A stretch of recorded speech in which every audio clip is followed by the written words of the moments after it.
if one of the line if one of the line given by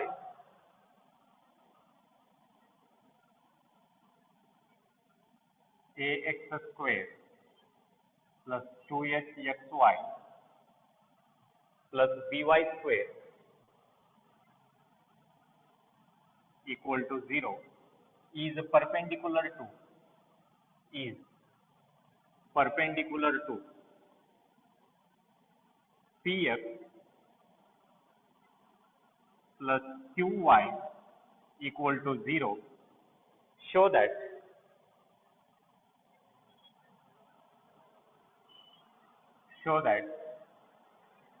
ap square plus 2hpq plus bq square equal to 0. ap square plus 2hpq plus bq square equal to 0. Already अशा टाइपचे questions आपण solve केले, सोपंच आहे. Given joint equation is ax square plus 2hxy plus by square equal to 0. या joint इक्वेशनचा auxiliary equation काय आहे ते आपल्याला माहित आहे. इट्स ऑक्झिलरी इक्वेशन इज, याचा ऑक्झिलरी इक्वेशन येते bm square plus 2hm plus a equal to 0. याला म्हणू आपण इक्वेशन 1.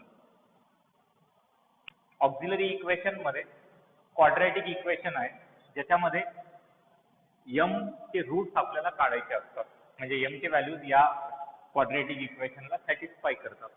ऍक्च्युअली क्वाड्रॅटिक इक्वेशन म्हणल्यानंतर दोन रूट्स येतात, दोन्ही रूट्स या इक्वेशनला सॅटिस्फाय करतात. आपल्याला एक जरी रूट भेटला तरी हे इक्वेशन सॅटिस्फाय होऊन जाईल.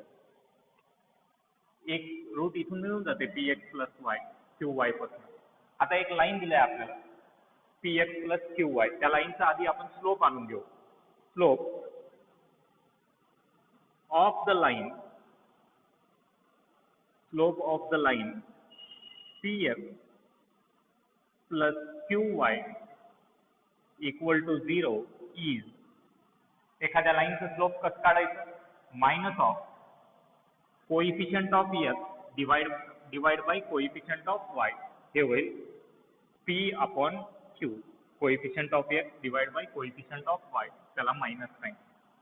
आता या लाईनचं स्लोप आपण आणल्या. रिक्वायर्ड लाईन कशी आहे, या जॉइंट इक्वेशन मध्ये दोन लाईन्स राहतात, त्या दोन लाईन्स पैकी एक लाईन या लाईनला परपेंडिक्युलर आहे. आणि तुम्हाला माहित आहे परपेंडिक्युलर लाईन्सच्या स्लोपचा प्रोडक्ट येते -1. त्या कंडिशनवरनं या लाईनला परपेंडिक्युलर असलेल्या लाईनचा स्लोप मी आणून घेतो as one of the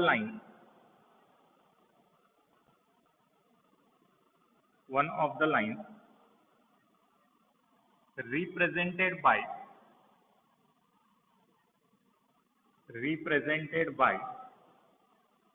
ax square plus 2hxy plus by square equal to 0 is perpendicular to px plus qy equal to 0. या जॉइंट इक्वेशन मध्ये दोन लाईन्स राहतात, त्या दोन लाईन पैकी एक line px plus qy equal to 0 या लाईनला परपेंडिक्युलर आहे. तर त्या रिक्वायर्ड लाईनचा स्लोप काय येते ते बघू आपण. Slope of required line is equal to -1 upon slope of this line, कारण हे लाईन आणि रिक्वायर्ड लाईन कसे आहेत, परपेंडिक्युलर आहेत. -1 upon -p by q, minus cancel होईल, हे मिळेल आपल्याला q upon p Q upon P. That is, slope generally m न दाखवता m इक्वल टू आपल्याला आले Q अपॉन P. आणि m काय आहे?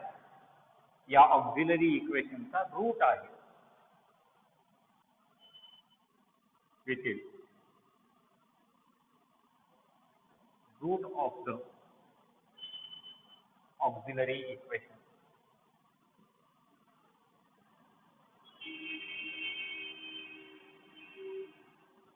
Which is root of the auxiliary equation. आता n ची आलेली व्हॅल्यू आपण इक्वेशन 1 मध्ये पुट करू. नाव इक्वेशन 1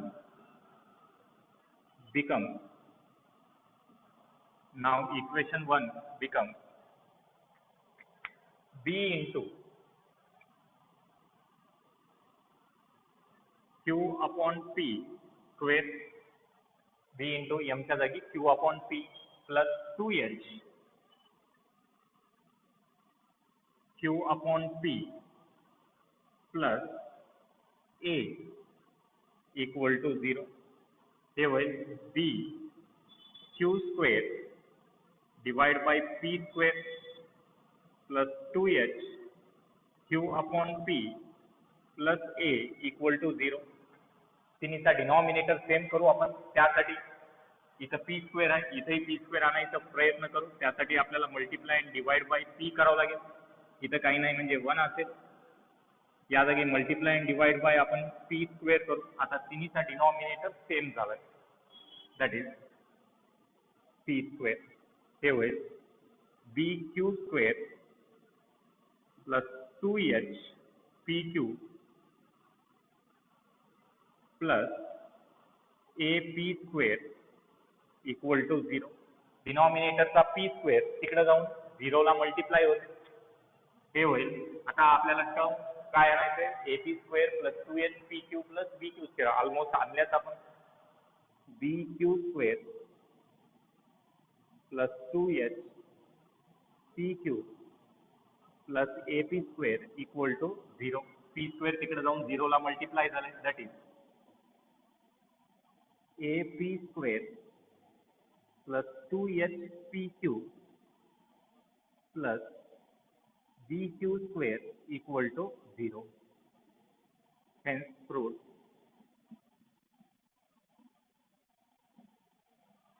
चला लिहून घ्या.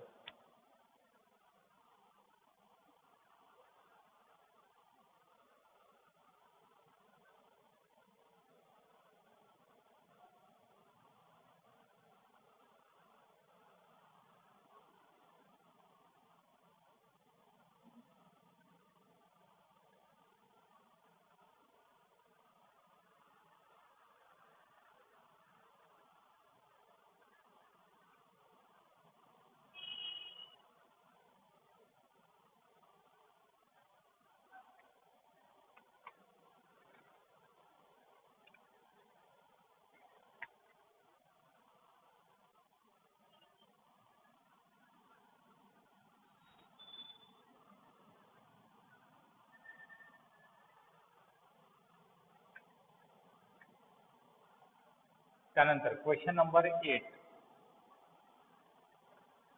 Find the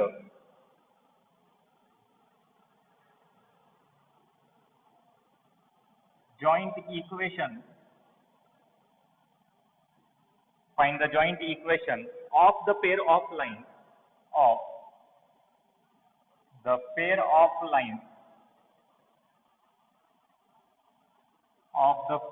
lines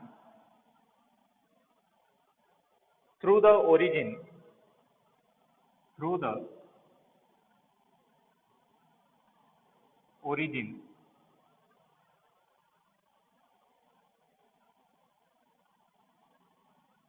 origin and making an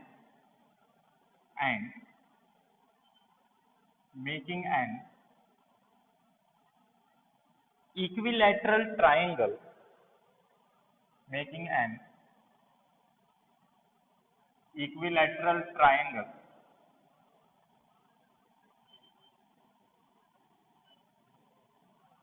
with the line with the line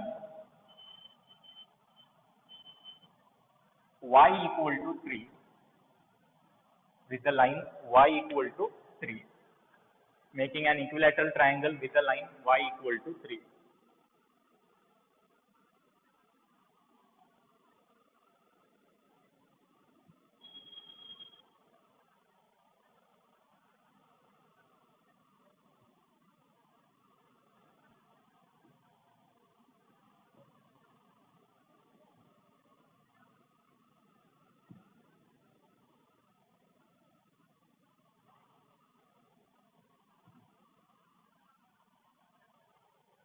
आपल्याला अशा दोन लाईन्सचं जॉईंट इक्वेशन काढायचं आहे जे की ओरिजिन पासून पास होतात आणि y इक्वल टू 3 या लाईन सोबत इक्विलॅटरल ट्रायंगल करतात. एकदा मी डायग्राम ड्रॉ करून घेतो जेणेकरून क्वेश्चन काय म्हणाले तुम्हाला क्लिअरली समजते.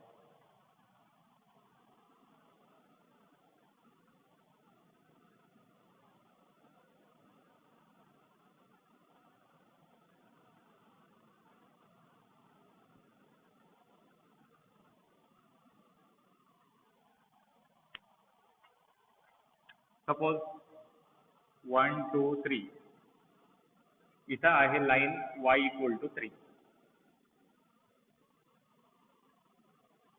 y इक्वल टू 3 हे लाईन आहे. या लाईन सोबत इक्विलॅटरल ट्रायंगल करायचे. दोन लाईन त्यांचं आपल्याला जॉईंट इक्वेशन काढायचं आणि ते दोन्ही लाईन्स ओरिजिन पासून जातात. इक्विलॅटरल ट्रायंगल व्हायला म्हणजे इथं 60 डिग्री येते, इथं 60 डिग्री येते. लक्षात असू द्या, या जागी जर आपल्याला 60 डिग्री आलं तर या जागी सुद्धा with positive direction of x axis 60 degree येते. Alternate angle y equal to 3 आणि हे एक्स ऍक्सिस दोन काय आहेत, पॅरलल आहेत. यांच्यामध्ये जर मी एक ट्रान्सव्हर्सल ड्रॉ केलो आणि असा ट्रान्सव्हर्सल ड्रॉ करायला की इथं 60 डिग्री यायला आहे तर या जागी सुद्धा 60 डिग्री येईल ओरिजिनला, अल्टरनेट अँगल.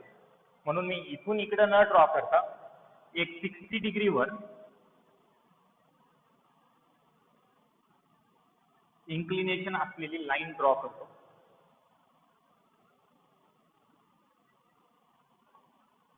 ओ ए. तर इथं 60 डिग्री आलं तर या जागी येईल 60 डिग्री.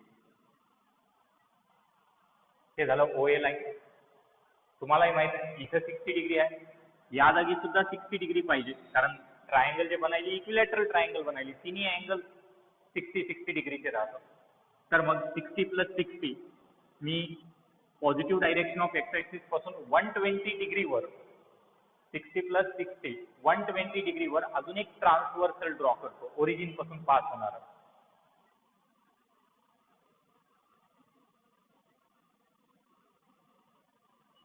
त्याला म्हणू आपण ओबी. इथेही आपल्याला 60 डिग्री येईल आणि तेच ओरिजिन पासून positive direction of x axis सोबत जर मेजर केलं